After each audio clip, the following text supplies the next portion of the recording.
solamente existe una medalla de oro olímpica. ¿Qué significa? ¿Que el resto no sirve para nada? No, yo siento que el que toda una generación del mundo esté haciendo deporte, Es un éxito. tú te conviertes en tu propio competidor, es peligrosísimo.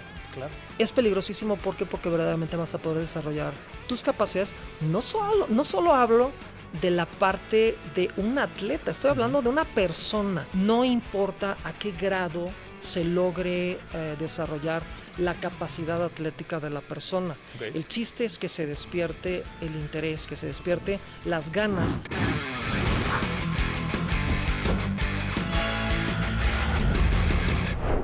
Bienvenidas, bienvenidos amigos de la entrevista de 24, qué placer saludarlos una semana más. Pablo de Rubens de este lado, agradeciéndoles siempre su preferencia y que estén tan al pendiente de los nuevos contenidos, porque esta semana estamos muy motivados, muy emocionados de adentrarnos a una disciplina, a un deporte que va mucho más allá de nuestras fronteras. Sacamos las chamarras, el gorrito y por ahí también los patines, ¿por qué no? Para platicar del apasionante mundo del patinaje artístico, y por eso le damos la bienvenida a Ricardo Olavarrieta, que está aquí con nosotros, una referencia del patinaje artístico mexicano. Ricardo, bienvenido. Pablo, un gustazo estar con ustedes y con todo el público, porque bueno, pues meternos un poquito a lo exótico de lo que es el patinaje artístico sobre hielo. Les agradezco la invitación. Hombre, al contrario, Ricardo, y así de bote pronto te quiero preguntar, ¿cómo lidias tú con el tema de la perfección? Yo no sé, de repente a los patinadores se les exige mucho ciertas cosas y obviamente empiezas a llevar tu vida de cierta manera. ¿Cuál es tu relación con la perfección? Fíjate que yo creo que no solamente dentro del patinaje, sino yo creo que todos aquellos que hemos estado dentro de lo que es el deporte de alto rendimiento, creo que esa relación con la perfección la tienes que llevar como muy de cuates, porque sí, efectivamente, especialmente en ciertos deportes en donde probablemente se notan más esos detalles imperfectos, como viene siendo algo que teóricamente debería ser artístico. Claro. Es mucho más notorio cuando algo no va de una manera correcta, porque hasta tu expresión lo demuestra. Entonces, como dicen, ahora sí que sobre tu cadáver, antes de que se muestre que algo no va acorde a como tú lo quieres o como tú lo conoces. Tu rutina siempre está trabajada de manera que solo tú sabes el contenido real. Y eso es algo muy interesante, porque el espectador en general no alcanza a detectar, a menos que hayas visto muchas veces una coreografía, ¿no? Es un poco como cuando vas a un ballet y dices, ¿por qué esta parte no es igual a otra edición diferente? Entonces, durante toda la temporada que tú utilizas una rutina, tú tienes que aprender a lidiar. Y desde pequeño, desde que estás entrando en un deporte, tienes que aprender cómo lidiar con la perfección, pero puede ser tu cuate o puede ser tu enemigo. Entonces sí es una relación como un poco ambivalente. Sí, claro. Entonces al final del día no es ser perfecto, sino que parezca perfecto.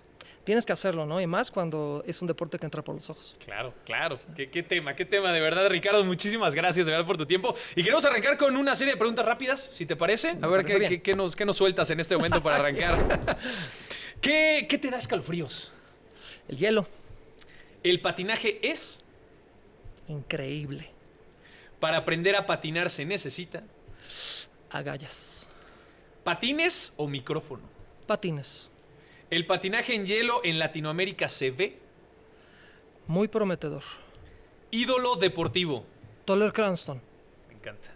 Perfecto, Ricardo, pues vamos a arrancar en materia, vamos a arrancar con esta entrevista, porque hay mucho que platicar, evidentemente, después de tantos años de aquellos inicios del patinaje artístico en nuestro país. Tú fuiste parte de esa primera generación de niños, de jóvenes, con ganas de divertirse, de practicar un deporte, de generar comunidad. Cuéntame cómo fue tu infancia de la mano con el patinaje artístico. Fíjate que es muy raro, porque originalmente, bueno, como cualquier niño, lo primero que hace una familia es llevarte a que aprendas algún deporte. Claro. Entonces, en aquel momento recuerdo que mi abuela dijo, tú tienes que aprender a nadar. Okay. No es ni siquiera por diversión, es una necesidad. Claro. Entonces, lo primero que yo hice fue natación. Después, más adelante, decidí que quería aprender karate. Entonces, estuve durante 4 años en Karate Shotokan. Y me gustaba, pero no me gustaba el combate, me gustaba más la kata. las formas. Claro. Entonces, a partir de ahí fue que yo soñaba, más o menos como tendría unos 6 años, que me llevaron a un show de patinaje en aquel momento, y yo decía, es que yo quiero hacer esto. Me tocó en aquel momento que vi al primer niño que Holiday on Ice en aquel momento le ofreció un contrato. Entonces, él fue el primer niño patinador con un contrato profesional en un show de hielo. Y me tocó verlo en México. Entonces dije, yo quiero hacer lo que este chavo hace. Y vamos, o sea, nunca me imaginé que la vida en realidad me fuera a dar la posibilidad de estar con unos patines sobre hielo en mi propio país. Pasaron muchos años y por ahí de diciembre de 1980 me tocó ver un anuncio en televisión, Canal 8, en aquel momento, me acuerdo. Tenía yo una tele chiquita, blanco y negro. Me acuerdo que decía próximamente pista de hielo Escatorama. Entonces yo, bueno, friegue y friegue, mis papás, tenemos que ir. Me llevaron, todavía no había nada, era una bodega. Y me decían las personas de ahí, no, pues regresen unos 5 o 6 meses que ya la pista esté funcionando. Pedí unos patines, obviamente, para diciembre y sorpresa, en algún almacén de alto prestigio de aquella época se llegaron a vender patines de hielo. Wow. Una marca canadiense que ya no existe, CCM, con los patines de plástico, con la cuchilla integrada, y esos fueron mis primeros patines, fue mi regalo de Navidad. Entonces, yo jugaba que patinaba hasta que finalmente, pues, más adelante coincidió que pude tocar hielo en algún momento justamente en esta pista y de ahí comienza la historia.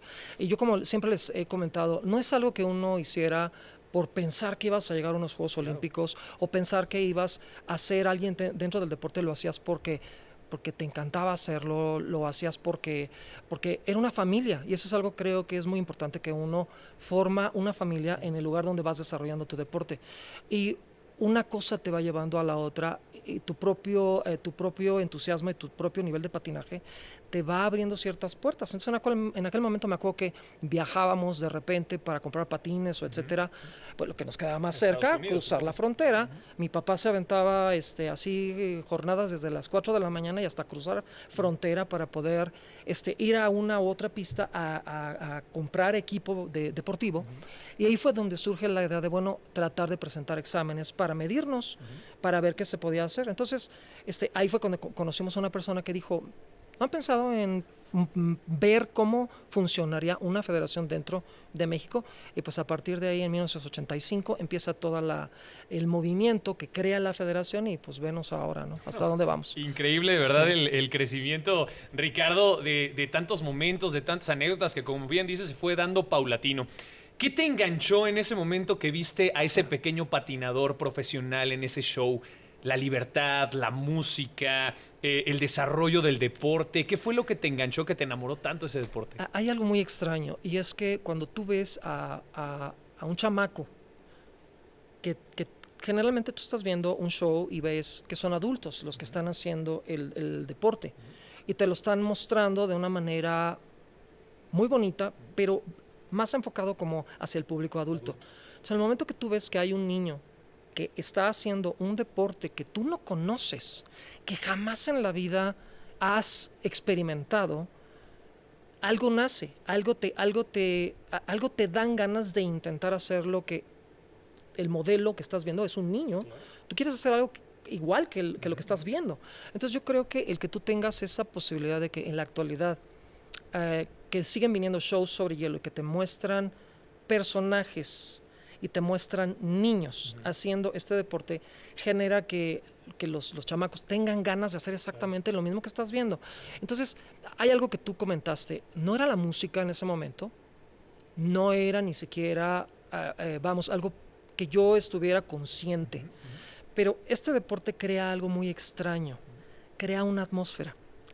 No es perceptible al instante, más cuando no estás entrenado dentro del deporte, pero puesto que entra por los ojos, es visual, utilizas la música como un vehículo para mostrar tus habilidades del patinaje.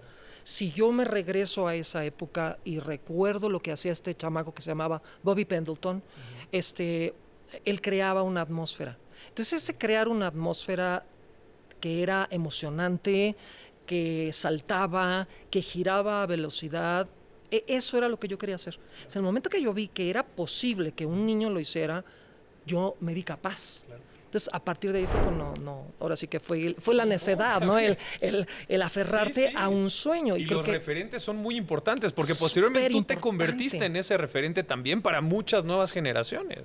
Generalmente no lo haces, no lo haces de manera consciente, pero lo que es muy bonito es darte cuenta que mediante esa pasión que tú tienes ante algo, puedes despertarle esa misma atmósfera a una generación completa, ¿no? Wow. Entonces eso sí es especial. Sí, y hay algo muy importante.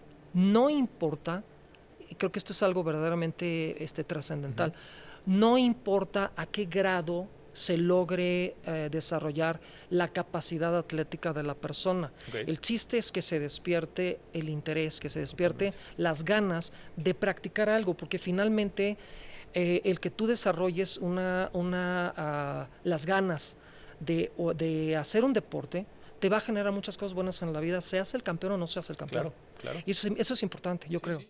A ver, uno de niño puede tener muchas aspiraciones, muchas emociones, muchos sueños, pero si la familia no te apoya, si ese primer equipo en casa no es fundamental, tú nos decías, viajaban a Estados Unidos, se comprometieron con esta causa. ¿Cómo fue esta dinámica familiar desde pequeño? Fíjate que aquí hay algo muy chistoso. Bueno, mis papás ambos vinieron de la nada.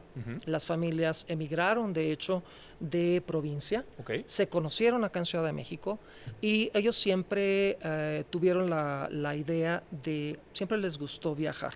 A donde fuera, aunque sea a comerse unas quesadillas en Tlayacapa, donde fuera, no importa. Entonces, ellos siempre fueron muy locos en muchos sentidos. Cuando nazco yo, que yo fui hijo único, no se les hizo difícil el decir, bueno, quiere ir a tal lugar o necesitamos ir a comprar unos patines. Nunca se les detuvo el mundo de decir, bueno, no podemos a lo mejor ir en un avión.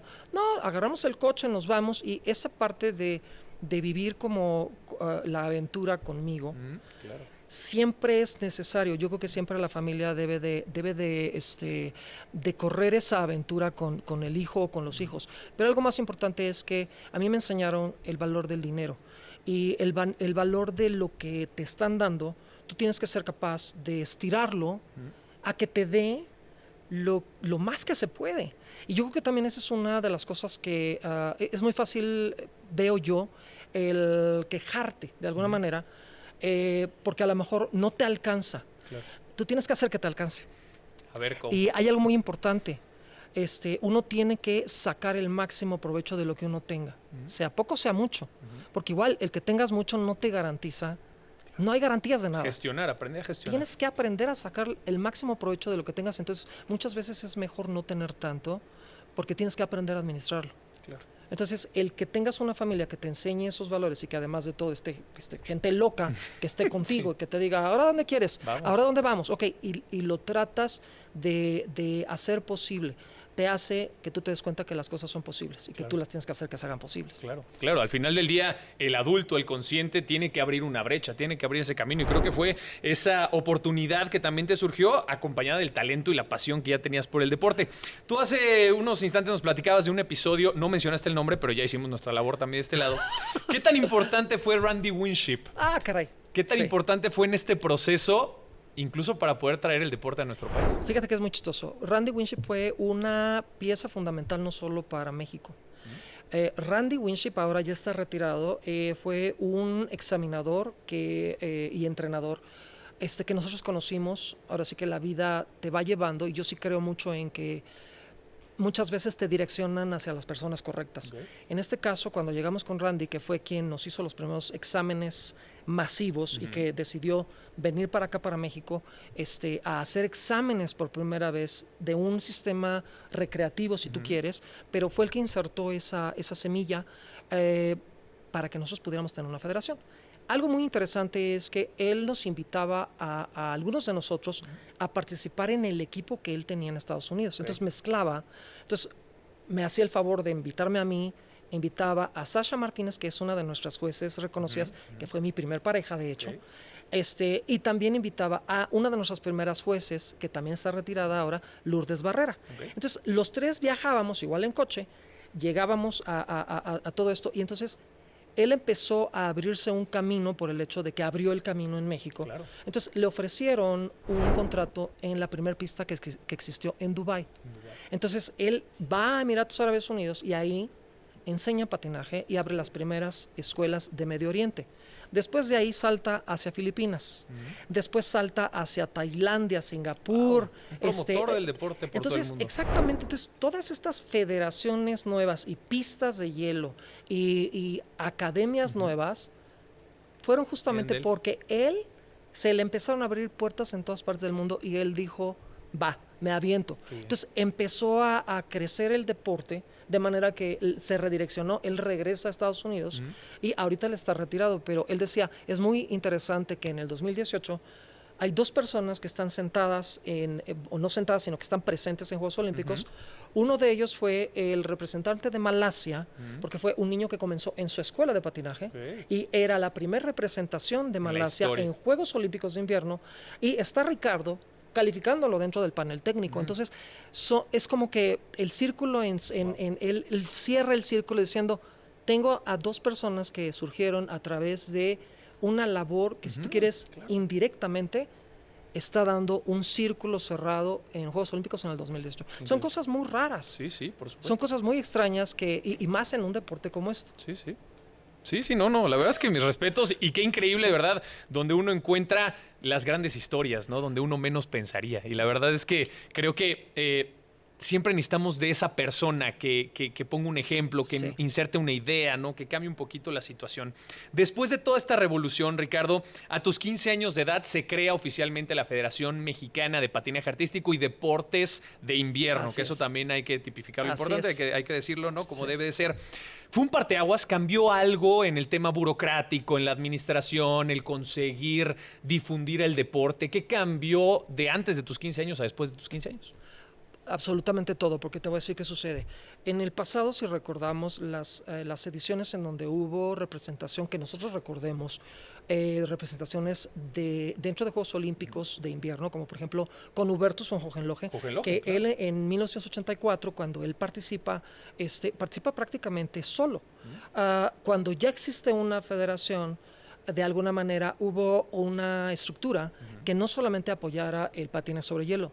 Se empezaron a desarrollar otras disciplinas como viene siendo el hockey sobre hielo. Se empezó a desarrollar el esquí, se empezó a desarrollar el bobsled, se empezó a desarrollar de una manera un poquito más visible, de alguna manera, todos estos deportes. A la escala que en ese momento existía, que era que apenas estaba comenzando todos estos deportes. Lo que les estaba dando era visibilidad.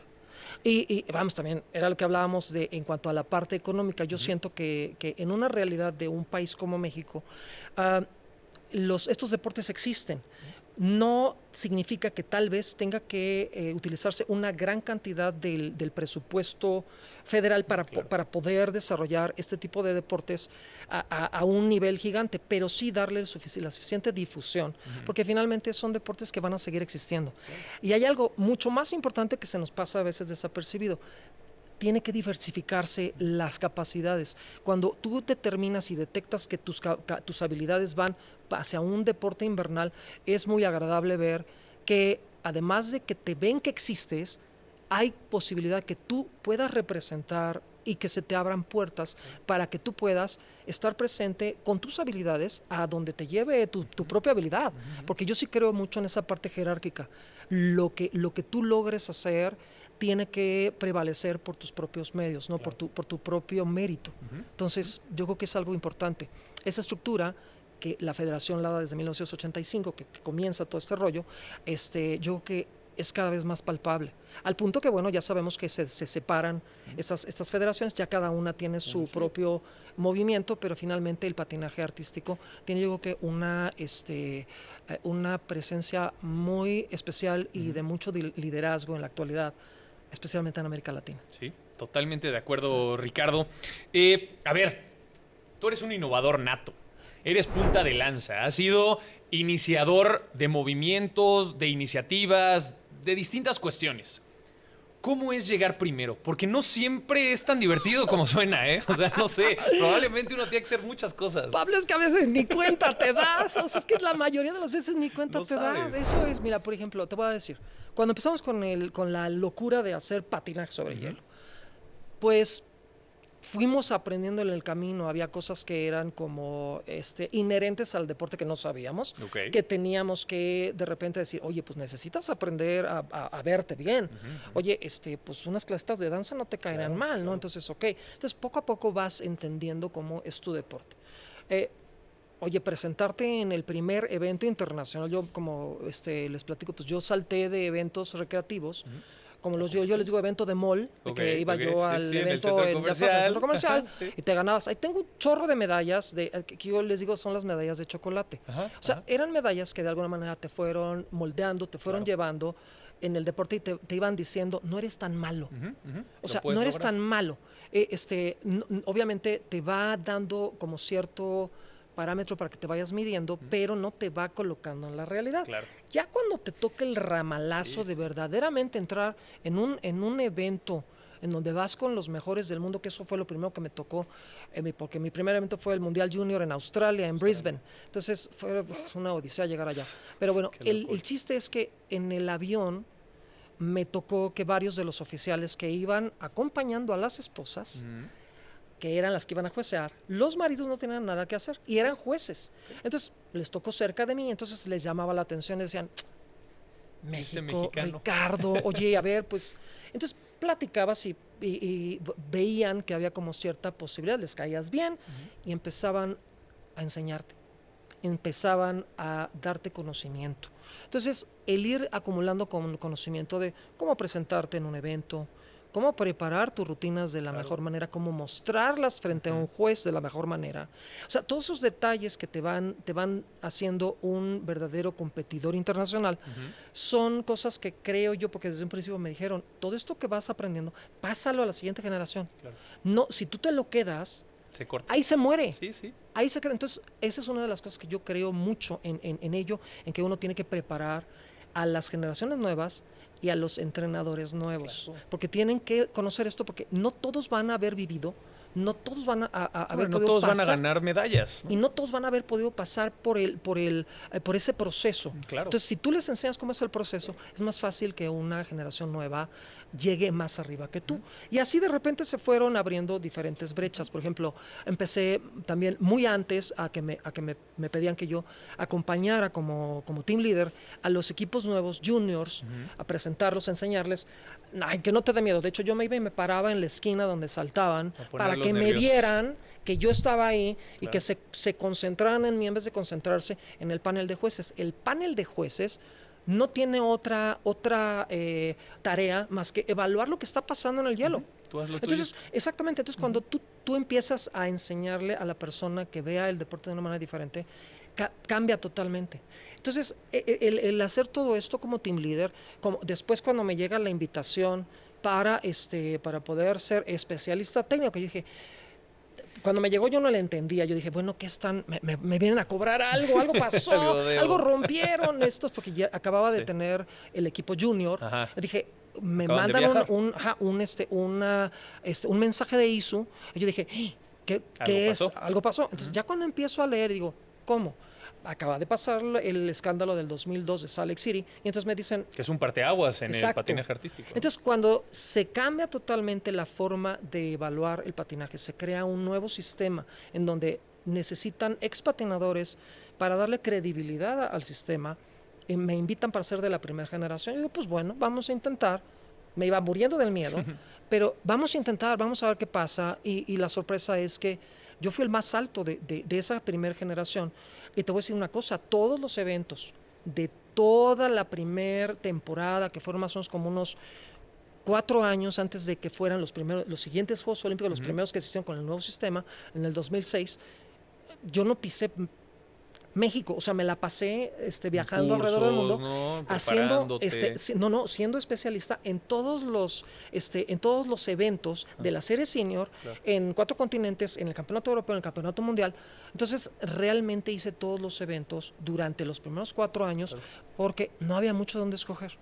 Y la parte del toque neutral del mexicano, que te voy a decir, otra de las cosas que me da mucho orgullo es que varios de los procedimientos del inicio de cómo hacer el trabajo que se le llama call, el hacer el llamado o la traducción de lo que se está haciendo en el hielo, fue mucho en base a mi estilo de hacer este trabajo como especialista.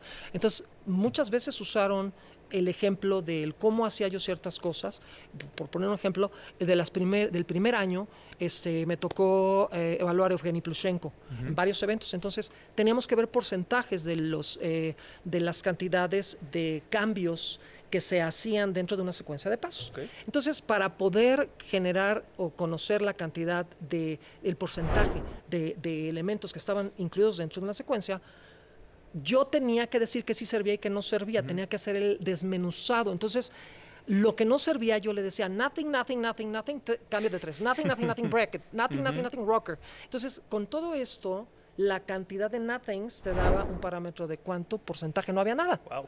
Entonces, así lo medían. De repente volteaba y me decía el controller en aquel momento, Alexander Lakernik, un actuario que fue el que hizo todo lo que es la base matemática de los elementos en la actualidad, me decía, review, pues vamos a revisar. Y me lo hacía que lo hiciera en cámara lenta, porque tenemos una pantalla para poder hacer repetición en cámara lenta de cada cosa. Claro. Nada, no sirve, porque son picos, no te sirve para medir dificultad. ¡Ay, un bracket! No te sirve. Un rocker, no te sirve. Un counter, ¿cuánto tenemos? Solo tenemos 3 cosas. ¿Qué dice la regla? Tiene que haber mínimo 30%. No alcanza el 30%, nivel 1 en aquel momento. Estoy de acuerdo, nivel 1. Entonces, esos detalles que te van haciendo que te sientas fuerte. Y te voy a decir algo muy chistoso. Mi medalla, Pablo, fue hacer esa labor como especialista técnico dentro del patinaje sobre hielo. Claro. Esa fue mi medalla, porque lo que pude aportar y lo que pude regresarle a mi deporte durante 20 años, porque acabo de renunciar hace poquito, por tranquilidad, porque la verdad es que... No, me imagino, pues el ritmo que nos comentas de viajes todo el año es muy complicado. Es mucho, ¿no? Y el nivel de estrés. Entonces el nivel de estrés es gigantesco. Y ahora viene una federación, ¿no? Ya en forma, con más participantes. ¿Cómo fue toda esa experiencia para llegar a Calgary? Y digo, no sé, ¿qué tan bien preparado llegaste? Igual estoy preguntando una tontería, pero ¿llegaste con entrenador? ¿Estabas preparado para este compromiso? Mira, te voy a decir qué pasa. Yo me centro en mi realidad cuando llego del campeonato mundial junior. Campeonato mundial junior antes, por alguna rara razón, se hacía en diciembre. Ok. Entonces se hacía en diciembre del año previo. Frío, ¿no? Es algo muy raro, ¿no? Pero, porque te voy a decir, la temporada para ISU no es de año calendario. Okay. Ellos inician el 1 de julio. Okay. ¿Por qué? Porque esa es la temporada del verano en donde no hay hielo. Entonces, ellos cambian su temporada en 1 de julio. Entonces, para ellos diciembre era el momento de hacer el Mundial Junior. Después se movió. Pero en aquel momento me tocó en diciembre estar en el Mundial Junior. Entonces, cuando yo llegué, dije, no, tienen que cambiar varias cosas. ¿Por qué? Porque te das cuenta a lo que realmente te va a hacer enfrentar a juegos. Te vas rozando con Entonces, ahí en la torre, o sea, vengo con los niños, que varios de ellos no van a estar presentes en juegos, pero esto es lo que me estoy topando. Claro. Entonces, tienes enero, febrero, no más que eso, mitad de febrero y luego córrele. Entonces, yo en aquel momento tenía un entrenador, digamos, era de planta, pero era presidente del Citibank en México. Ok, dobleteaba, digamos, era hobby. Él simplemente iba a patinar los fines de semana y entrenaba conmigo. Entonces, este personaje me dice, Michael Valley me dice, Ricardo, con mucho gusto yo te meto al hielo. Si quieres, te paso toda la información que yo conozco. Él fue competidor nacional en Estados Unidos. Entonces, él me dio toda la información que él manejaba. Junto con la entrenadora que yo tenía de danza, que en aquel momento me conecta con un entrenador soviético, porque todavía en esa época era Unión Soviética. Entonces, este entrenador del ballet Bolshoi, lo que hacía era que entrenaba a patinadores. Okay. Entonces se hizo una mezcla interesante. De hecho, mi música de mi rutina corta era una música tradicional rusa. Se escogió específicamente porque por consejo directamente del maestro nos decía, trata de ganarte primero a el bloque que va a ser el más duro contigo, que va a ser en aquel momento el bloque oriental. Claro.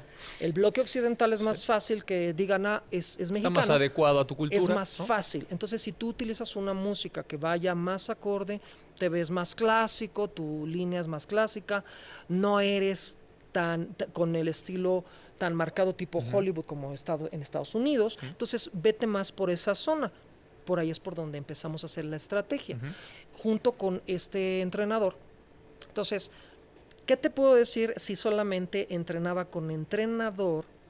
Pero tampoco no es para quejarte, porque yo toda la vida entrené había en ese solo. momento, claro. Entonces, y es en la actualidad lo que yo también digo, un atleta que no es capaz de autorregularse, de entrenar solo, de automotivarse, siento yo que está en mucha desventaja. Claro, cuando totalmente. tú haces todo por la persona, tú tienes que aprender a hacer el trabajo. Entonces, él muchas veces se escapaba temprano en la mañana, 5 de la mañana estábamos en el hielo, 5:30 él se estaba yendo para ir a trabajar. Claro. Entonces, se trabajó con lo que se tuvo.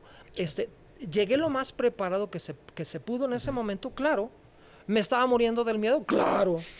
De hecho, te voy a decir una cosa que es algo que es muy interesante. Si ustedes van a ver el video de esa época, cuando voy cruzando al principio en una de las esquinas, me tropiezo porque es un hielo tan perfecto que nunca me había tocado tener un hielo perfecto. De ese nivel. Entonces, yo con cualquier impulso agarraba una velocidad que me sentía que me mataba. Claro. Entonces, cuando estaba yo empezando a obtener algo de velocidad, automáticamente yo sentí que se me enredaron los pies y va para abajo. Entonces, esos pequeños detalles son los que tú tienes que también... ¡Ay, exactamente!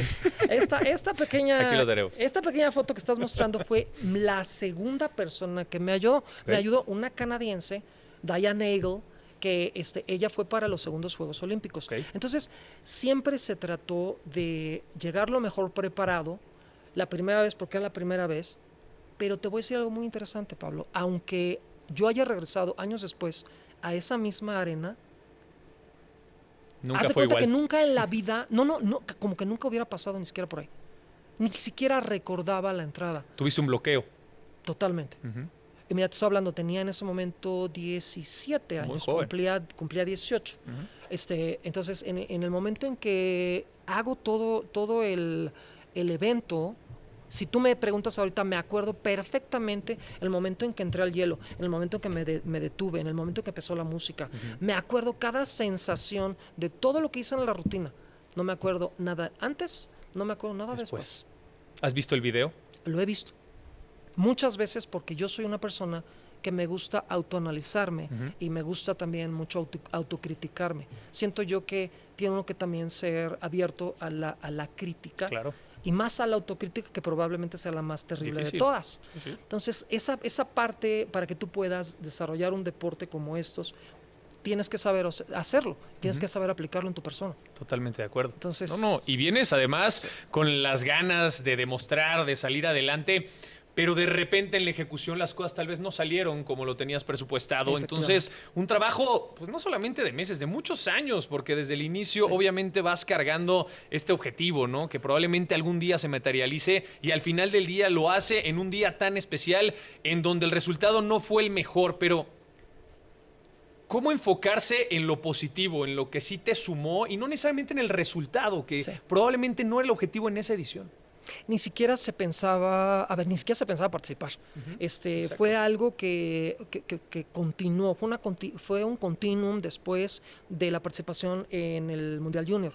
Del Mundial Junior, la ISU en aquel momento mandaba un reporte, especialmente para los países nuevos. Entonces, en este caso, mandaron el reporte y dicen, pues efectivamente el chavo sí hace un doble axel, efectivamente hace los elementos que son para que pueda él participar en el siguiente evento y en el siguiente nivel.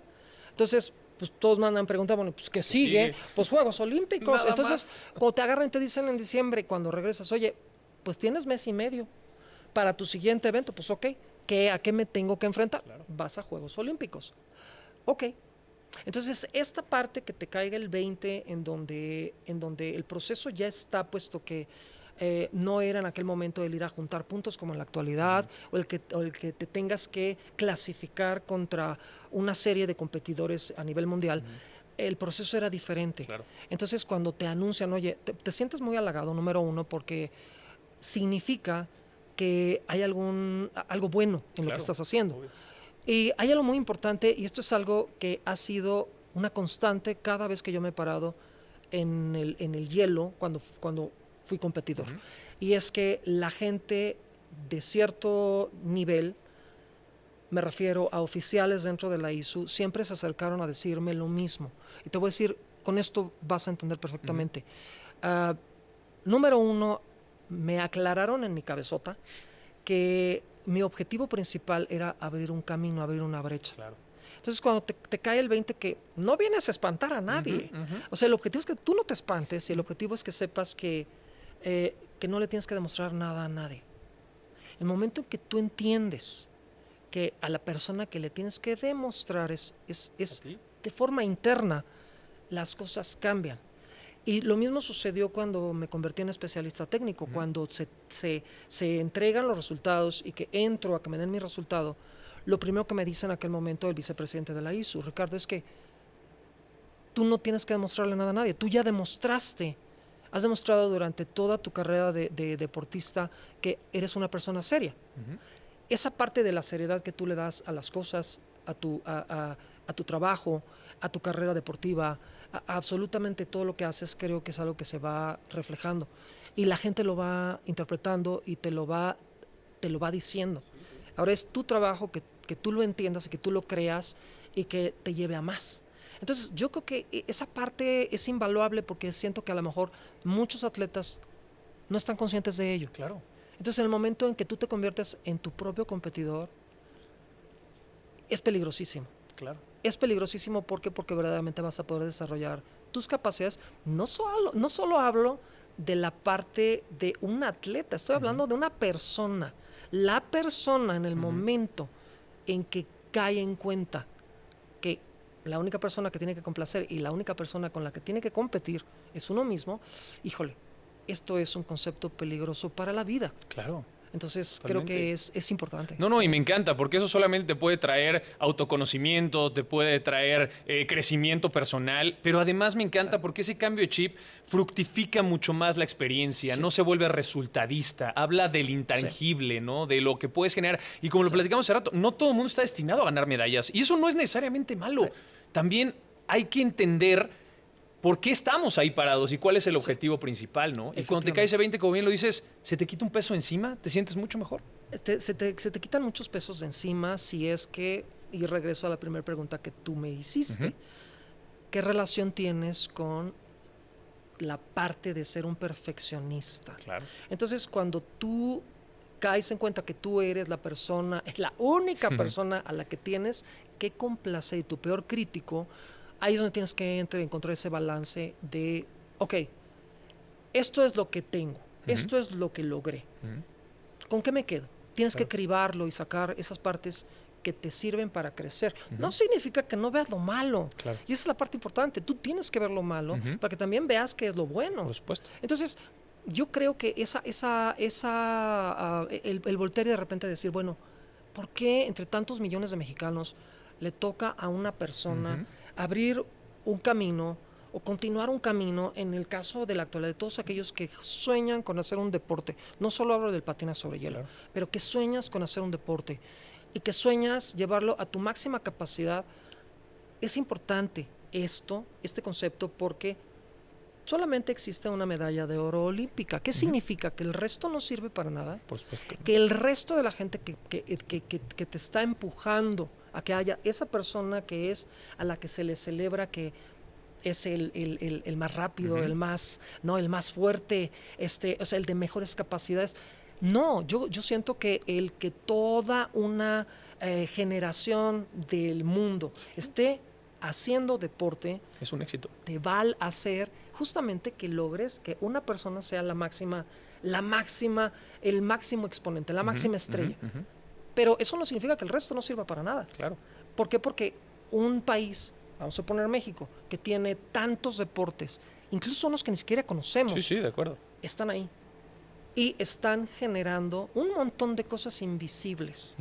Y esa es una parte importantísima en el desarrollo de una sociedad. Totalmente. Y creo que muchas veces el mexicano a veces no entiende ese concepto que probablemente en Europa está mucho más presente, digamos, en el imaginario de la gente. En esta dinámica de la entrevista de 24, nos encantaría que nos contaras 24 horas de tu vida.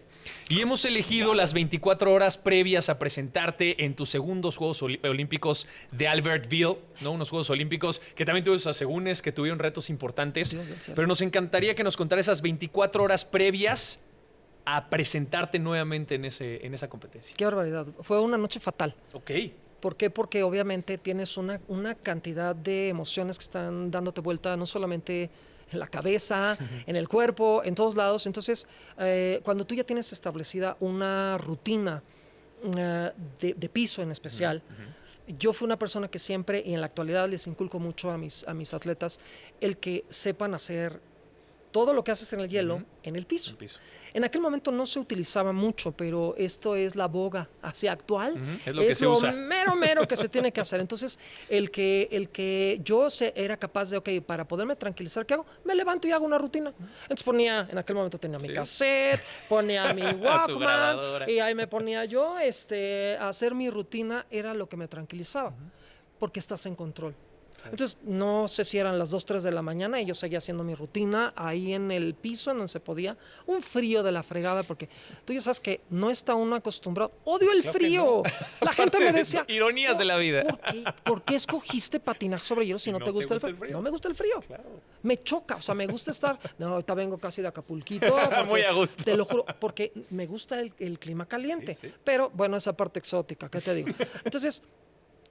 La parte de poder levantarte a desayunar algo que no fuera ni tan pesado, pero yo soy muy tragón, entonces esa es la cosa. Entonces el saber qué es lo que te tienes que comer, cómo te tienes que autotranquilizar, qué música te tienes que poner para que entres en un mood, como que te estás haciendo tu fiesta privada. O sea, todo esto de hacerte tu propio coco wash, que a veces no funcionaba porque mi entrenadora que tenía en aquel momento... la parte social se le daba mucho. Y como varios atletas, a mí me gustaba retraerme. Entre menos me hablaras era mejor. Tenía como más conciencia, más control hasta de mi respiración, de mi ritmo cardíaco, etcétera, etcétera. Entonces, cuando yo hablaba con Diane es una persona efervescente. Entonces, cuando estás fuera del hielo está increíble, pero no cuando vas al punto de... y entras en mucho conflicto de muchas cosas. No es un secreto que no era una rutina que yo disfrutara. No es un secreto que no fuera una música que yo haya elegido. O sea, había muchos detalles que me conflictuaban. Traía yo una bronca porque resulta que una cuchilla me la afilaron en Estados Unidos. Y me la afilaron de una manera que yo no me sentía seguro, se me resbalaba el pie izquierdo. Entonces me moría del espanto porque yo abría, lo primero con lo que abría era con el doble axel. Entonces la pisada es con el pie izquierdo y yo sentía que se derrapaba. Entonces justamente ese día llevé mi patín con un especialista que tenían ahí y me dijo, yo te lo arreglo, pero si no queda bien, te lo regreso a como estaba. Me lo arregló, quedó perfecto. Entonces, de alguna manera también como que tenía esa parte que me sentía capaz, pero ya había entrenado durante 2 semanas con un filo que no era con el que iba yo a competir. Sí, o sea, hay muchos detalles. El vestuario nunca tuve problema porque el vestuario siempre mi abuela me lo hizo, así que sabía perfectamente medidas. Entonces, el entrar dentro de todo esta rutina para que fuera como un día más dentro de mi vida normal, de tu rutina, nada más que en un lugar diferente, sí tiene sus detalles. Entonces ya cuando vas a entrar al hielo, a mí me pasa algo muy chistoso, y esto yo creo que sucede a muchos atletas, el momento en que entras a tu lugar de evento, de competencia, algo sucede y te descargas. Entonces, ya que estás en el hielo, en el momento que estás esperando que empiece tu música, empieza el ansia de que ya quieres hacerlo. Previo a eso es horrible. Después de eso es fatal, porque empiezas con una temblorina, porque es como un release de todo eso que estás guardando. De horas y horas. Horas y horas. Guardando. Entonces, el resultado muchas veces es automático, o te lleva o no te lleva. Mis 24 horas previas a Albertville. ¿Y te llevó ese día? Me llevó en parte, y la segunda mitad, y ustedes pueden verlo, toda la primera mitad de la rutina funcionó bien, la segunda mitad ya no. Y la segunda mitad ya no funcionó porque empecé a pensar. Y cuando empiezas a pensar... Te autosaboteas. Efectivamente. Entonces, esa fue la primera vez que yo viví un autosabotaje. Porque empieza a pensar de más. Qué terrible. Sí, y qué complicado, la verdad, porque son tantas cosas que se pueden presentar ese día que obviamente no las puedes visualizar. Después de estas experiencias olímpicas, Ricardo, ¿México te veía diferente? ¿México veía diferente el patinaje artístico? ¿Cuáles fueron tus sensaciones al regresar de tus segundos Juegos Olímpicos Invernales? Mira, yo creo que si tú haces un deporte extraño, siempre vas a hacer como algo extraño, algo raro, algo, este cuate, ¿por qué patina, no? Claro. ¿Por qué se le ocurrió patinar? Entonces, yo creo que lo que cambió es que empezó a haber más visibilidad. La gente empezó a ver que había posibilidad de destacar y de participar en un deporte tan increíble como el patinaje sobre hielo. Claro. Entonces, yo sí siento que empezó a haber más proliferación de pistas, empezó a crecer el deporte, empezó a haber más interés, empezó a haber más difusión. Yo me acuerdo que en aquella época, ustedes aquí tenían, hace muchos años, hace unos cuantos añitos, hace unos cuantos miles de años, y yo recuerdo que me quedaba hasta que se terminaba el programa para ver si, aunque sea, pasaban cortos de patinaje sobre hielo. Hasta que yo cachaba algo, me sentía realizado porque había algo de había aparecido. Aquí cambió. Eso fue lo que cambió. Empezó a verse el deporte. La gente empezó, siento yo, hasta a demandar el poder ver el deporte rey, finalmente, que es el patinaje sobre hielo, en lo que son juegos invernales, ¿no?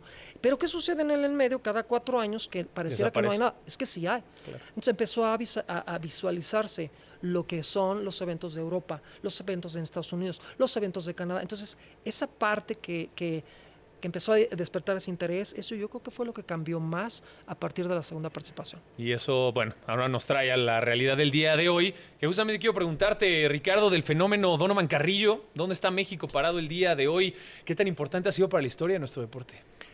Y como él, te puedo decir que si le rascan a la historia, tenemos un montón de personas que son, a mi gusto, nuestros héroes desconocidos. Son todas esas personas que sin que sea uno consciente, nos ha representado casi desde antes de que yo me retirara a nivel internacional y que han abierto una brecha gigantesca que nos ha dado nuestro siguiente representante olímpico. Claro. Entonces, cuando tú tienes una persona que pareciera, oye, pues 34 años de que no había habido una representación olímpica. ¿Qué pasó en el en medio? Pasaron muchas cosas. Ha habido una cantidad de campeones y una cantidad de patinadores que han logrado que no solamente tengamos ahora una participación olímpica, sino que muchas otras personas alrededor estén trabajando para lograr ese sueño olímpico. Claro. Y yo vuelvo al punto en que no creo que sea muy sano el centrar y el basar toda tu vida en una participación olímpica. Claro, puede ser un sueño, pero muchas veces la vida no te cumple el capricho. Entonces, tiene uno que estar consciente que puede ser que sí, puede ser que no, pero todos esos héroes desconocidos, yo creo que logran coronarse con esta representación olímpica, que fue además de todo un regalo para toda América Latina. Y no solo para América Latina, yo siento que muchos países como Malasia, Tailandia, Singapur, Indonesia, que están trabajando para tener representantes a nivel olímpico, están viendo que si tenemos nosotros una persona, un niño que creyó, un niño que soñó, al igual que muchos, que vean que es posible. Claro. Entonces eso yo creo que es el regalo más grande que nos da esa participación olímpica de hace 4 años. Sí. ¿Qué pase ahorita? No lo sabemos. Lo único que sí sabemos es que antes de hace 4 años ni siquiera soñábamos que hubiera una participación. Ahora estamos esperándolo. Claro. Ahora estamos esperando. ¿Por qué lo esperamos? Porque sabemos que es posible. Entonces, pues ya lo vimos. Y tú ves la cantidad de federaciones en América Latina que acaban de nacer en estos 4 años, que están soñando exactamente con lo mismo. Entonces es un fenómeno.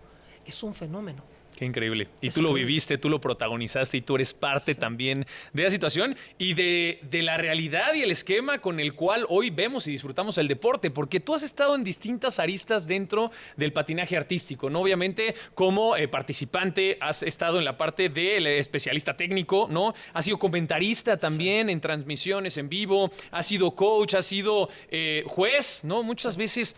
¿Cuál ha sido la que más has disfrutado? ¿Cuál es la en la cual has encontrado tal vez algo mejor? Cada una tiene lo suyo. ¿Qué puedes decir? Porque aparte te adaptas muy bien a todas estas, digamos, maneras de ver el deporte. Pero hago trampa. ¿Sí? ¿Por qué hago trampa? Porque finalmente estoy en algo que me gusta. Claro, ese es tu tema favorito. A ver, si ya la parte de atleta, y eso es importante, también ver en qué momento tú dices, ya, aquí se acabó. Me preguntaban hace rato, oye, ¿todavía sigues entrenando? No, es para gente loca. No. Yo cuando terminé. Eso de que te levantes y que... No. O sea, tú sigues haciendo a lo mejor un poco de actividad física porque es importante, claro. Pero que te levantes a entrenar como entrenabas antiguamente, no. Eso ya es otra cosa diferente. Entonces, en el momento en que fuiste atleta, lo disfruté a su máximo. En el momento en que me tocó ser especialista, lo disfruté a su máximo, 20 años, suficiente. El que ahorita te voy a decir que es mi máximo en la actualidad. Comentar. Enseñar. Enseñarle a la gente, al espectador, enseñarle al entrenador, enseñarle al patinador el camino, el por dónde, el cómo es lo que yo viví, qué son las experiencias que yo tengo para que puedan de alguna manera desarrollarlo y llevar hasta... Ahora sí que yo siempre les digo, cuidado, porque a donde tú estés pensando, cuidado donde te lleva, ¿eh? Claro. O sea, ten cuidado porque sí te lleva. ¿A dónde? ¿Quién sabe? No sabemos. Cuidado con lo que deseas.